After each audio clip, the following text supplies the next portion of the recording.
안디옥 교회처럼, 이런 제목으로 하나님 말씀을 전하겠습니다. 저는 개인적으로 교회 이전을 준비하고 계속 기도하고 또 묵상하면서 또 목사이기 때문에 저에게 주시는 또 특별한 감동이 있고 은혜가 있습니다. 다 말씀드릴 수 없지만 특별히 말씀을 보는 가운데 안디옥 교회처럼 오늘도 우리 교회가 또 이곳뿐만 아니라 그곳에 가서도 새로운 부흥의 역사를 이루었으면 좋겠습니다. 오늘 우리가 읽었던 본문의 내용은 초대교회 역사에 있어서 굉장히 중요한 위치를 차지합니다. 우리가 보통 가장 초대교회의 핵심적인 교회의 모습은 보통 우리가 예루살렘 교회를 떠올립니다. 예루살렘뿐만 아니고 어떤 사도들 중심적으로 또 유대교적인 그런 기독교에서 복음이 확장되고 일어나는 또 그런 내용들입니다. 그런데 오늘 그 복음이 확장되는 역사의 중심에 안디옥 교회가 있는 거예요. 안디옥 교회는 여러분 예루살렘, 역사적으로 예루살렘 교회 외에 이방 지역에 최초로 설립된 교회가 바로 안디옥 교회입니다. 그래서 하나님은 예루살렘 교회 대신에 안디옥 교회를 이방 선교의 어떤 전초 기지처럼 삼으셨던 거예요. 본격적인 초대교회 선교의 역사가 일어난 시작이 바로 안디옥 교회였던 거예요. 그래서 바울의 선교가 시작되는 역사와 같이 기록되어 있는 겁니다. 어쨌든 여러분, 하나님께서는 그냥 누가 봐도 뻔한 그 스토리를 보시는 것이 아니라 하나님 나라의 원리는 하나님 말씀 기준인 거예요. 예루살렘이 원래 본 교회이긴 하지만 하나님은 예루살렘은 예루살렘대로 두고 또 그곳에서 또 다른 교회를 탄생시켜서 새로운 복음의 역사를 이루어 가신다는 거예요. 물론 예루살렘 교회가 역사와 전통이 있는 것은 맞지만 하나님은 그런 역사와 전통 때문에 일을 하시는 것이 아니라 날마다 새롭게 안디옥 교회, 오늘도 우리 예수비전 세움교회가 이제는 이곳 구갈동에서의 역사를 마무리해가며 여기서 끝나지 않고 새롭게 그곳에서 이제 새로운 안디옥 교회가 되어서 그곳에서의 복음의 역사를 주님은 새롭게 시작하기를 원하시는 거예요. 왜 우리를 이 땅 가운데 부르셨는가? 우리들을 부르심의 목적도 그렇고, 하나님은 제자들을 불러 모으셔서도 한 곳에 머물러 있으라고 말씀하지 않으셨고 늘 그들을 훈련되면 파송하고 또 사람들을 훈련시키시고 파송하고 보내고 가서 교회를 세우게 하고 교회가 세워지면 또 떠나서 다른 곳에 가서 복음을 전하게 하고 계속 그렇게 복음의 역사가 흘러가도록 하셨습니다. 그 역사 가운데 우리나라도 초기 한국교회의 시작이 선교사님들을 통해서 교회가 세워졌던 거예요. 어쨌든 여러분, 저는 여러분들에게 비전을 드립니다. 이제 우리 예수비전 세움교회가 이곳에서뿐만 아니라 새롭게 가는 그곳에서도 안디옥 교회처럼 복음의 중심적인 사역을 감당하기를 원합니다. 교회 사이즈가 문제가 아니라 돈이 문제가 아니라 지금 저와 여러분들이면 충분해. 하나님의 관점에서는 지금 우리면 충분한 거예요. 우리를 통해서 그렇게 복음의 시작을 하라고 하신 거예요. 오늘 본문에 소개되는 안디옥 교회의 복음적 멤버들을 기록하고 있는데 몇 명 되지 않아요. 근데 그들을 통해서 하나님은 다시 한번 안디옥 교회를 통해 복음의 역사들을 이루어 가십니다. 역사와 전통이 아니라 오늘도 나를 새롭게 하시는 그 하나님의 은혜가 안디옥 교회와 같은 이 복음의 열정이 우리 모두에게 심어지게 되기를 주님의 이름으로 축복합니다. 그러면 안디옥 교회처럼 어떻게 우리가 쓰임 받아야 하는가? 그 역사적인 사실들을 살펴보고 오늘도 저와 여러분들이 그런 일꾼들이 되기를 원합니다. 첫 번째, 안디옥 교회에는 선지자들과 교사들이 있었음을 기록합니다. 1절 말씀이죠. 안디옥 교회에 선지자들과 교사들이 있으니, 본문 1절에 기록된 안디옥 교회를 책임지고 섬겼던 당시 실질적인 선지자들이었고 교사들의 이름을 소개하고 있어요. 물론 그 안에는 바울과 바나바의 이름도 포함됩니다. 그리고 좀 생소한 이름들이죠. 니게르라 하는 시므온, 그리고 구레네 사람 루기오와 분봉왕 젖동생 마나엔이란 사람이 소개되어 있고, 어쨌든 여러분 당시 바나바는 안디옥 교회에 처음부터 있었던 사람은 아닙니다. 안디옥 교회가 막 부흥을 하고 있었다는 소식을 듣고 예루살렘 교회에서 파송을 한 거예요. 그리고 바울도 마찬가지. 처음부터 예루살렘에 그 안디옥에 있었던 사람이 아니라 당시 본문이 기록된 당시에는 다소라고 하는 지역에서 활동하고 있었고, 바나바가 먼저 가서 바울을 초대한 거예요. 그래서 데리고 와서 같이 바나바와 바울이 협력해서 사역을 했던 거죠. 어쨌든 안디옥 교회 입장에서 보면 바나바와 바울은 이제 용병이야, 외부 인사였던 거예요.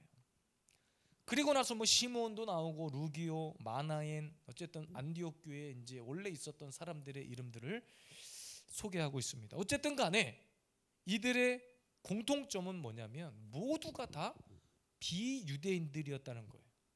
원래 정통 유대인들이 아니었다는 거예요. 심지어는 이방인 전도에 있어서 이들만큼 뛰어난 열정이 있었던 사람도 아니었던 거예요. 그러니까 바울과 바나바도 마찬가지예요. 어쨌든 여러분, 심지어는 예루살렘 교회는 당시 어떤 문제가 있었냐면 교회적으로 어떤 율법이나 복음과 관련된 문제로 갈등하고 있었던 교회입니다. 유대인들에 대한 어떤 적대적인 감정도 있었고, 그런데 안디옥 교회만큼은 달랐어요. 예루살렘 교회처럼 어떤 전통과 그런 껍데기에 매여 있었던 것이 아니라 진짜 영혼을 위해 눈물을 흘리고 그 한 영혼의 가치를 소중하게 여겼던 교회가 바로 안디옥 교회였습니다. 그러니까 여러분, 이제 예수비전 세움교회가 새롭게 가져야 될 비전이 뭐냐? 진짜 복음을 위해서, 한 영혼을 위해서, 여기서 말하는 한 영혼은 그냥 불특정 다수 우리가 길 가는 사람 아무나 끌고 와서 예배 드리자가 아니라 진짜 여러분, 우리 가족 또는 주변에 믿지 않는 형제 자매들, 뭐 아니면 그곳에서 만나 새롭게 전도돼서 와야 되는 사람들, 아니면 전도 대상자가 됐든 지금까지 우리가 기도하고 그 영혼을 위해서 흐느꼈던 바로 그 영혼들, 그곳에서 하나님은 저와 여러분들이 안디옥 교회처럼 그렇게 복음의 열정을 가진 일꾼들이 되기를 원하신다는 사실입니다. 이곳에서도 열심히 일했고 최선을 다했어요. 그런데 하나님은 새로운 것을 허락하셨잖아요. 우리 교회적으로 보면 믿음의 도전을 새롭게 시작하는 거잖아요. 아직 이곳에서의 뭔가 깔끔한 마무리는 아니지만, 더 이상 머물러 있으면 안 되겠구나, 계속 머물러서 그냥 기다리고만 있으면 뭐가 자동적으로 되는 것이 아니라 계속 그냥 눌러앉게 생겼구나. 다시 한번 제 안에 하나님이 도전하라는 마음을 주시는데, 저와 여러분들이 함께 그곳에서 선지자들처럼, 오늘 안디옥 교회의 교사들처럼 그런 신실한 사역자들이 되어서 복음을 위해 일하는, 이제는 본격적인 일꾼들이 되어야 한다는 겁니다. 안디옥 교회만 가지고 있었던 유별난 것이 아니라 지금 이 시대 교회가 가지고 있어야 할 그런 교회의 모습이에요. 우리 교회 여러분, 나이로 치면 이제 2돌밖에 안 지났잖아요. 규모로 보나 뭐로 보나 아직도 미자립 교회고 개척 교회입니다.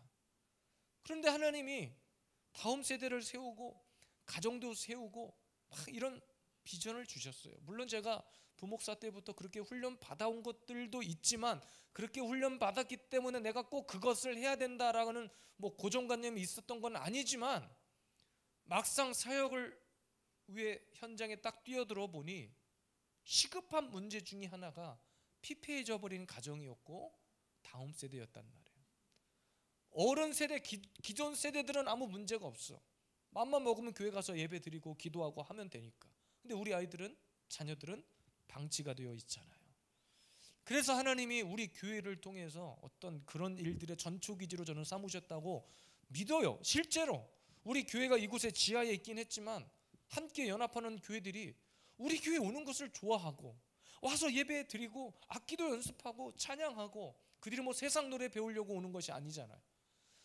조금 주일날 오기 힘들긴 하지만 제 안에 최선을 다해서 간식 준비하고 아이들 먹이려고 하고, 찬양 연습하면 우리 교회 순서가 아닌데도 불구하고 그냥 우리 교회에서 계속 모여서 하는 거예요. 환경이 좋고 뭐가 좋아서가 아니에요. 하나님이 이 교회를 그렇게 만드셨기 때문입니다.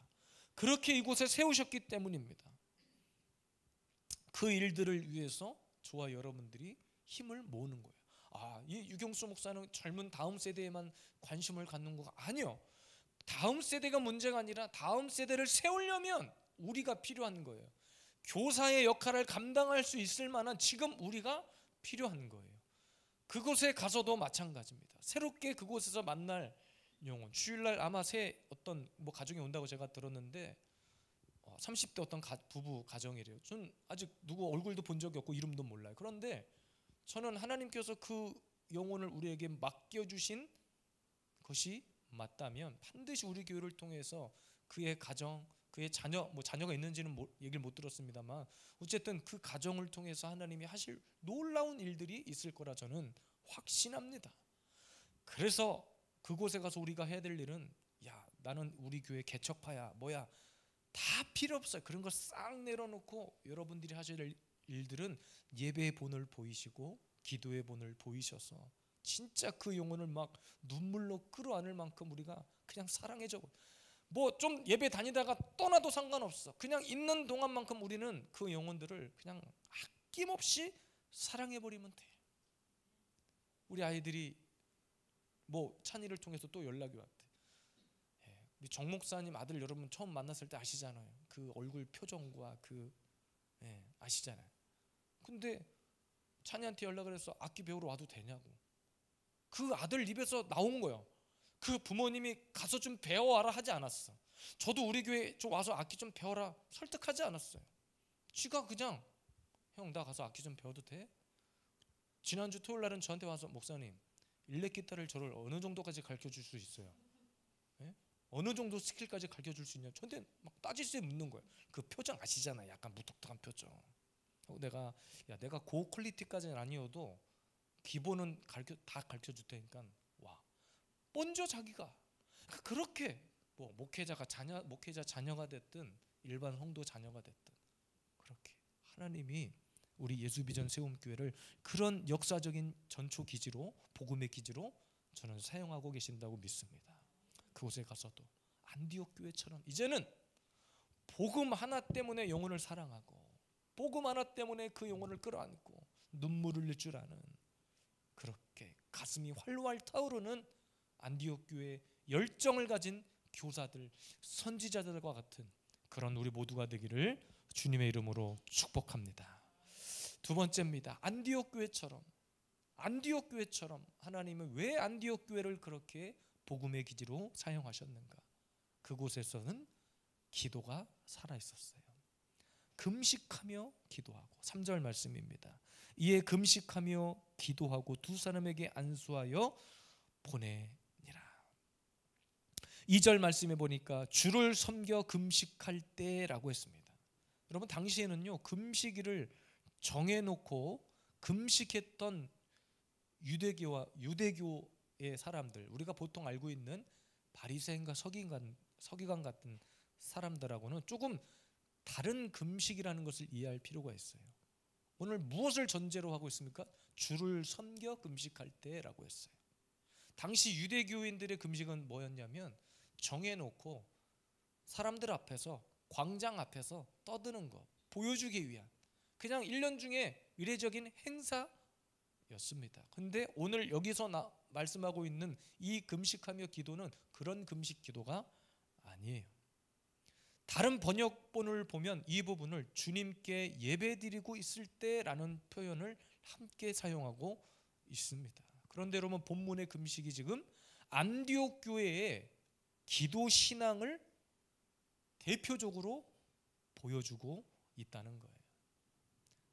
왜냐하면 3절에 이에 금식하고 기도하고라는 말씀으로 이어지고 있기 때문에 그렇습니다. 그러니까 2절에서의 금식과 3절에서의 금식 시간이 이루어진 것인지 아니면 어떤 금식인지 모르지만 성령의 음성을 듣고 다시 함께 모여 금식했다라는 의미로 기록이 된 겁니다. 그러니까 여러분, 이 안디옥 교회의 가장 두드러진 복음을 위해 일하는 모습 중에서 가장 두드러진 특징이 뭐였냐면 성령의 음성을 듣고 하나님의 음성을 듣고 영적으로 깨어 있었다는 거예요. 금식 아무나 하는 게 아니란 말이에요. 금식.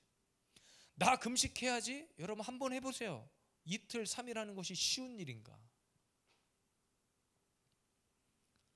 우리는 여기서 하나님의 복음의 전초 기주로 쓰였던 이 안디옥 교회의 중요한 교회의 원리를 함께 깨달아야 됩니다. 이곳에서도 마찬가지지만 이제 새롭게 가야 하는 그 성전에서도 저는 그곳에서의 기도의 불씨가 꺼지지 않기를 바랍니다. 뭐 여러 가지 환경적인 요인이 있고 변수가 있을 수는 있어요. 그러나 우리가 처음 가서 그곳에 영적인 토대를 쌓는 데 있어서 가장 중요한 것은 기도입니다. 그래서 지금 저도 주중에 특별한 일 없으면 제가 주일날 여기 와서 또 자고 새벽에 기도하고 뭐 그런 일들을 하고 있지만 그곳에 가서도 마찬가지예요. 이제는 거기서 새롭게 불을 지펴야 돼. 그곳에서 만날 새로운 영혼들을 위해 불을 지펴야 되고 어디를 가든지 그 교회 딱 첫 발을 내딛는 순간 뭔가 그런 뜨거움이 우리의 가슴 속에 와 닿아야 돼. 제가 우리 교회를 이제 이곳에 다른 분들을 모시기 위해서 어떤 공식적인 사이트에 올렸다고 그랬잖아요. 거기 보면 많은 전국의 교회들이 올라와 있어요. 그러면서 어떤 내용들을 가지고 교회를 홍보하고 있냐면 빠지지 않는, 교회를 홍보하는 교회마다 빠지지 않는 문구가 있는데 뭐 3년이면 3년, 5년이면 5년, 뭐 10년이면 10년 기도가 쌓여 있는 곳입니다. 이렇게 교회를 자랑해요. 여기는 기도가 쌓인 곳입니다. 이렇게. 그러니까 그 말은 누가 와서 보더라도 저희 교회를 보러 오는, 저 문을 열고 들어오는 누가 오더라도 교회가 마음에 들고 안 들고를 떠나서 아, 이곳은 뭐 몇 년이 됐든지 모르겠지만 기도의 사람들이 있었던 곳이구나. 기도의 영성이 느껴지는 이런 어떤 교회적인 영적인 1차적인 판단이 기도이기를 저는 원해요. 우리가 가는 그곳에서, 이곳에서도 마찬가지고 아직 다 끝난 거 아니잖아요. 이곳에서 우리가 사역을 아름답게 마무리하는 데 있어서 제가 처음에 고민한 거예요. 제가 처음에는 수요 예배 드리고 가겠습니다 했잖아요. 근데 뭔가 좀 마음이 쓰러졌던 것 중에 하나는 끝까지 그 한 주간의 마무리를 여기서 예배 드려야 되겠구나. 어정쩡 가가지고 거기서 막 분주하게 금요 예배 드리기보다는 그냥 다 하고 우리가 여기 있는 걸 다 싸질머지고 가는 게 아니기 때문에 뭐 이삿짐차 불러갖고 뭘 할 거 아니기 때문에 안 되겠다. 금요일까지 예배를 다 마치고 가야 되겠다. 그러니까 계속 이곳에서는 이곳에서의 나름대로 기도의 불이 타오르게 하고 그곳에 가서 이어지는 주일 사역부터 계속 기도의 불이 타 올라야 하는 겁니다. 하나님이 왜 안디옥 교회를 그렇게 복음을 위한 중요한 초대교회 역사 가운데 중심으로 쓰셨는가? 기도가 살아있었기 때문입니다. 당시에 바나바도 있었고 바울도 있었고 안디옥 교회를 책임지는 몇 명의 사역자들이 있었지만 어쨌든 여러분 그 교회를 많은 숫자들, 우리가 상식적으로 교회 하나가 막 부흥하고 세워지는 데 있어서 많은 사람들을 떠올릴 수 있거든요. 그곳에 있는 어떤 숫자적인 의미를 부여할 수도 있거든요. 근데 하나님이 안디옥 교회를 기억하는 데 있어서 그 교회 사역자들을 나열하는 것을 보면 10명도 채 안 돼요. 왜 10명도 채 안 되는 그 교회가 엄청난 일들을 감당할 수밖에 없었는가? 기도하지 않고 복음의 사역을 감당할 수 없었기 때문이기도 했고, 그 교회에 꺼지지 않는 그 기도의 불씨가 결국에는 복음을 위해 하나님이 그렇게 사용하셨기 때문입니다. 오늘도 저와 여러분들이 이곳에서 오늘 이제 예수비전 세움교회 이곳 성전에서의 수요 예배가 마무리됩니다.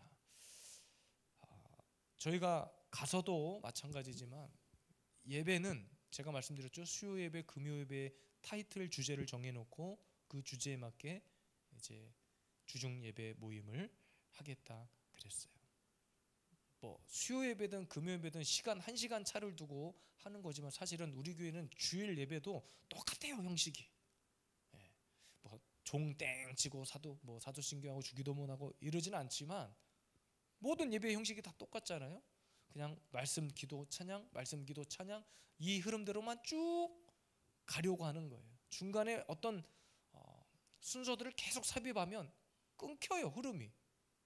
저는 많은 교회에서 그렇게 예배를 드려보면 설교 듣기 전에 잠이 와버려 벌써. 그냥 차라리 그것보다는 아예 처음부터 기도면 기도, 말씀이면 말씀, 찬양이면 찬양으로 쭉. 그래서 이제 주일 오후 예배는 주일 오후 찬양 예배입니다. 주일 오후 찬양 예배. 그렇다고 해서 찬양을 1시간 하겠다는 게 아니에요. 뜨겁게 20분이든 30분은 찬양을 뜨겁게 하고, 제가 예배 끝나는 시간은 정해져 있잖아요. 제 나름대로 그게 기준이거든요. 더 길게 해봤자 여러분들 피곤하고 힘들어서 제가 다 알아요. 시간 거기가 한계점이라는 걸 제가 다 알아. 그래서 그 시간 안에 그냥 짧고 굵게 찬양이면 찬양, 말씀 두 가지로 끝내버리는 거예요. 기도까지. 수요일날 금요일날은 마찬가지로 부르짖는 기도. 주일날보다는 조금 더 우리가 편안하게 부르짖을 수 있는 시간이 수요일, 금요일. 그래서 그곳에서 기도의 불이 꺼지지 않는 거예요. 여러분 이제 그곳에 가서 우리 교회가 안디옥 교회만큼이라도 많은 사람의 이름을 기록하는 것이나 지금 앉아있는 여러분의 이름들을 하나님께서 기록하고, 저 사람들 때문에 하나님이 안디옥 교회를 그렇게 쓰셨다, 저 사람들 때문에, 여러분들 때문에 예수비전 세움교회를 하나님이 이렇게 쓰셨다, 하나님의 기억 속에 여러분의 이름 한 줄이 기록될 수 있기를 바라요. 그리고 여러분 명심할 것은 기도는 하나님과의 영적인 주파수를 맞추는 시간들이잖아요. 비행기가 이륙하고 착륙할 때 반드시 누구의 통제를 받습니까? 관제탑의 통제를 받는 것처럼 우리가 교회에서 사역을 하든 가정에서 어떤 일을 하든 생업의 현장에 있든 항상 하나님과 나 사이의 관제탑 교신이 끊기면 비행기는 착륙 못하는 거예요.